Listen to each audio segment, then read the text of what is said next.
এখন ঠান্ডা পড়েছে, হালকা ঠান্ডার মধ্যে এখন বিভিন্ন জনের বাড়িতে বিভিন্ন রকম আইটেম হচ্ছে। সকাল সন্ধ্যে বিভিন্ন রকম আইটেমের কিন্তু এখন ভীষণ পরিমাণে একটা চাহিদা চলছে। তো সেই জন্য অনেকে সকালে নাস্তায় কী বানাবেন সেটা কিন্তু প্রতিদিন একটা চিন্তাভাবনার মধ্যে থেকে যায়। কখনও সন্ধ্যার সময় স্ন্যাক্স কী বানাবো সেটাও একটা চিন্তার মধ্যে থেকে যায়। বাড়ির গৃহিণীদের কাজই এটাই, এক এক সময় এক এক রকম চিন্তা করে নিত্য নতুন কিছু বানানো। তো বাড়িতে থাকা মাত্র ছোট ছোট 4টে টুকরো চিকেন দিয়ে আমি এখানে বানিয়েছি চিকেন পরোটা। আর খুব সহজে বানানোর চেষ্টা করেছি আর দেখানোরও চেষ্টা করেছি।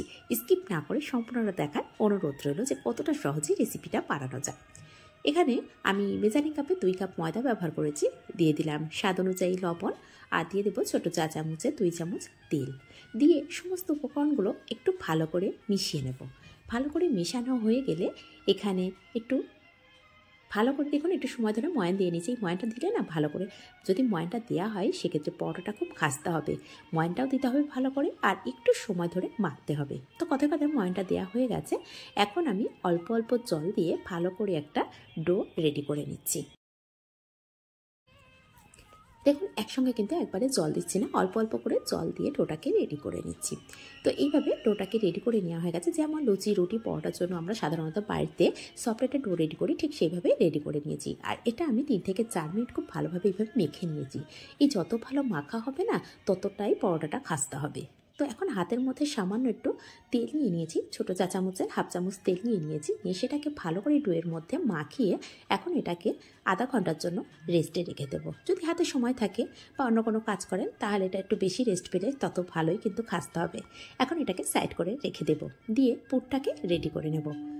আর চিকেনটাকে আগে থেকে আমি সিদ্ধ করে রেখেছিলাম। 1 চামচ আদা রসুন আর স্বাদ অনুযায়ী লবণ দিয়ে চিকেনটাকে আলাদা আমি সিদ্ধ করতে দিয়েছি, সেটা দেখানো হয়নি।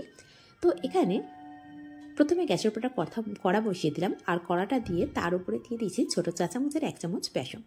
এটা দিয়ে ভালো করে একটু গোল্ডেন ব্রাউন করে ভাজা করে নিচ্ছি। এটা কি কাজ করবো সেটা তো অবশ্যই দেখিয়ে দেবো, তার জন্য স্কিপ না করে এখনও দেখতে থাকুন। তো এটাকে দেখুন খুব বেশি হাই ফ্লেমে ভাজতে যাবে না, তাহলে পুড়ে যাবে। সেজন্য একদম লো ফ্লেমে রেখে আমি ভাজা করে নিয়েছি। আর ভাজাটা করা হয়ে গেছে। এখন একটা বাটিতে আলাদা করে আমি তুলে রেখেছি। তুলে রেখে এখন সেই কড়াইয়ের মধ্যে দিয়ে দিলাম 1 টেবিল চামচ তেল আর 1 চামচ রসুন কুচি। রসুন কুচিটা যখন হালকা গোল্ডেন ব্রাউন ভাজা হয়ে যাবে ঠিক সেই পর্যায়ে আমি এখানে দিয়ে দিচ্ছি 3টে কাঁচা লঙ্কা গ্রেট করে রেখেছিলাম, সেটাকে দিয়ে দিলাম। এখানে কুচি করেও দিতে পারেন, একদম মিহি কুচি যেটা হয় সেটাও দিতে পারেন। আর এখানে একটা মিডিয়াম সাইজের পেঁয়াজকেও আমি আগে থেকে গ্রেট করে রেখেছিলাম, সেটা দিয়ে দিলাম।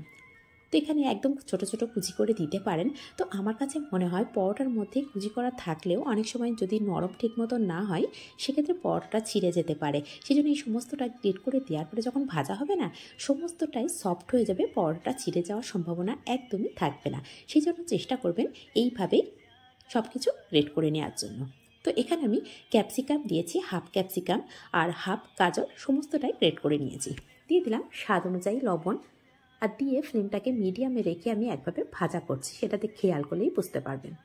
দিয়ে দিলাম সামান্য একটু হলুদ আর ছোটো চা চামচের হাফ চামচের একটু কম দিয়েছি ধনে গুঁড়ো আর জিরে গুঁড়ো। দিয়ে এখন সেই চিকেনটাকে ভালো করে এইভাবে রেখে দিয়েছিলাম, দেখুন ছোটো ছোটো টুকরো করে রেখে দিয়েছিলাম, সেটাকে দিয়ে দিলাম। দিয়ে খুব ভালো করে একটু ভাজা করে নিয়েছি। আর এই চিকেনটা সিদ্ধ করার সময় কিন্তু আদা রসুন দেওয়া ছিল বলে কিন্তু আমি আদা রসুন আর ব্যবহার করিনি। আর এখন দিয়ে দিলাম ছোটো চা চামচের হাফ চামচ চিকেন মশলা। এখানে চাইলে আপনারা অবশ্যই গরম মশলা ব্যবহার করতে পারেন। তো চিকেনের মধ্যে আমার গরম মশলার থেকে চিকেন মশলাটা একটু ভীষণ ভালো লাগে। এখন দেখুন কেমন একটু হালকা জল জল ভাব আছে। এই যদি বেসনটা দিয়ে দিই না এই ভাবটা একদমই থাকবে না, একদম শুকনো শুকনো হয়ে যাবে।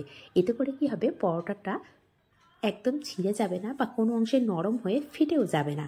সেই জন্য অবশ্যই চেষ্টা করবেন এই বেসনটা দেওয়া। বেসন ছাড়াও কিন্তু এই রেসিপিটা সুন্দরভাবে রেডি করে নেওয়া যায়, কিন্তু বেসন দেওয়ার পরে রেজাল্টটা দেখবেন অনেকটা ভালো হয়। সেই জন্যই আমি ব্যবহার করেছি। এদিকে পুরটা যখন রেডি হয়ে গেছে সাইড করে রেখে দিলাম। দিয়ে এদিকে ডো থেকে লেচি কেটে নেব। এখন এই 2 কাপ ময়দার ডো থেকে আমি 5টা লেচি কেটেছি। এখানে আপনারা চাইলে পরোটা সাইজটা একটু ছোট করতেও পারেন। এখানে আমি পরোটা সাইজটা একটু বড় করেছি আর একটু মোটা করব, সেই জন্য 5টা লেচি কেটে নিয়েছি। আর এখন প্রায় 1 থেকে 1.5 চামচ মতন পুর আমি এর মধ্যে দিয়ে দেখুন কিভাবে বন্ধ করে দিচ্ছি। একটু এটা খেয়াল করে দেখতে হবে, বলে তো বোঝানোর মতো কিছুই নেই, এটা দেখে নিতে হবে একটু। মাঝখানটা মোটা রাখছি আর সাইডগুলো দেখুন একটু চেপে চেপে পাতলা করে নিচ্ছি। নিয়ে পুরটাকে দিয়ে দিচ্ছি। মাঝখানটা যদি পাতলা করা হয় না, তাহলে পরোটা কিন্তু বেলার সময় ছিঁড়ে যায়। সেই জন্য মাঝখানটা চেষ্টা করবেন মোটা রাখতে, আর সাইডগুলো একটু পাতলা করে নিয়ে একটু বড় করে নিতে হাতের মধ্যে। তো এইভাবে সমস্তটাই আমি লেচিগুলো দেখতে পাচ্ছেন পুর ভরে নিচ্ছি, আর একটা হাতের মধ্যে নিয়ে কিভাবে ভরে নিচ্ছি দেখতেই পাচ্ছেন। অনেকেই পুর ভরা ঠিকঠাক পারেন না বলে কিন্তু পরোটাগুলো ফেটে যায় বা ছিঁড়ে যায়, সেই জন্যই কিন্তু আমি এতগুলো লেচি পুর ভরে দেখিয়ে দিলাম। তো এইভাবে সমস্তটাই পুর ভরা হয়ে গেছে, সাইড করে আমি রেখে দেবো। দিয়ে এখন বেলে নেওয়ার পালা। আর কতটা মোটা রেখেছি হাতে করে কিন্তু দেখিয়ে দিচ্ছি। তো এখন যেটার মধ্যে বেলে নেব তার মধ্যে সামান্য একটু ময়দা ছড়িয়ে দিলাম। ময়দা ছড়িয়ে দিয়ে এখন বেলে নেব। আর এই বেলাটা একটু হালকা হাতে বেলে নিতে হবে। যদি খুব প্রেস করে বেলেন না, সেক্ষেত্রে ছিঁড়ে যেতে পারে পরোটাটা। একটু হালকা হাতে এইভাবে করে ঘুরিয়ে ঘুরিয়ে পরোটাটাকে বেলে নিতে হবে। এদিকে গ্যাসের ওপরে একটা তাওয়া বসিয়ে দিয়েছি। তাওয়াটাকে খুব ভালো করে একটু গরম করে নিয়েছি। নিয়ে ফ্লেমটাকে এখন লো টু মিডিয়ামে রেখে পরোটাটা দিয়ে দিয়েছি। দিয়ে একটা সাইড হালকা যখন ভাজা হয়ে যাবে না, ঠিক সেই সময় অপর সাইডটা উল্টে দিতে হবে। দিয়ে সেই সাইডটাও ভাজা হয়ে গেলে উল্টে পাল্টে একটু দুই সাইডটা যখন একবার করে ভাজা হয়ে গেছে, তখন আমি 1 চামচ তেল দিয়েছি।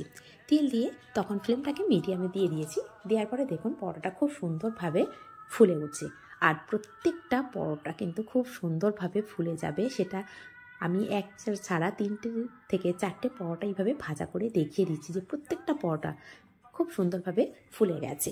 আর সব পরোটা তো ভাজা দেখানো তো সম্ভব হয় না, যে তাহলে ভিডিওটা অনেকটাই বড় হয়ে যাবে। সেই জন্য আমার দিয়ে সম্ভব হয়েছে 2 থেকে 3টে, সেটাই আমি দেখিয়ে দিয়েছি। আর প্রত্যেকটা পরোটা কিন্তু খুব সুন্দরভাবে ফুলে গেছে।